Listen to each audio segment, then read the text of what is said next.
Hi hello नमस्कार. रेखा सारी कुचमध्ये आपल्या सर्वांचं स्वागत आहे.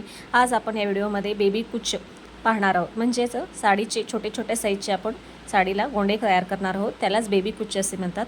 तर आता सुरुवातीला आपल्याला साडीचा जो कलर आहे गुलाबी आहे आणि पदर जो आहे तो चॉकलेटी आहे. तर सुरुवातीला आपण चॉकलेटी दोरा 50 पदरी किंवा 60 पदरी मी या ठिकाणी मी 60 पदरी दोरा तयार केलेला आहे. दोरा तयार केल्यानंतर आपल्याला दोऱ्याला इस्त्री म्हणजे प्रेस करून घ्यावे लागेल, म्हणजे अतिशय प्लेन साफ असे आपले गोंडे तयार होतात. तर आपण दोरा ओवून घेतल्यानंतर आपल्याला गोल्डन कलरच्या दोऱ्याने आपल्याला गोंडे बांधून घ्यायचे. तर सुरुवातीला आपल्याला गोंडे बांधल्यानंतर गोंड्याच्या वरती आपल्याला 3 वेळेस दोरा गुंडाळून घ्यायचा आहे. त्यानंतर आपल्याला पाठीमागच्या साईडला 1 किंवा 2 गाठी मारून घ्यायचे.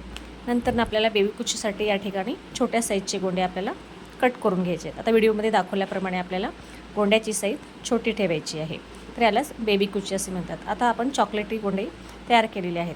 तर आता साडीचा जो कलर आहे गुलाबी तो दोरा आपल्याला ओवून घ्यायचा आहे.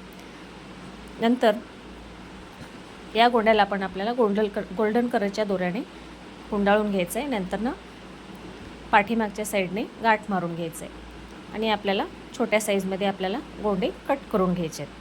तर अशाच प्रकारे आपल्याला चॉकलेटी जो दोरा आहे तो कलर, त्या कलरचे आपल्याला 5 गोंडे आणि गुलाबी दोऱ्याचे जे गोंडे तयार केलेले आहेत तो पण 5, म्हणजे मी 5 ते 5 हे 5 अशा ठिकाणी मी गोंडे तयार करून घेतलेले आहेत.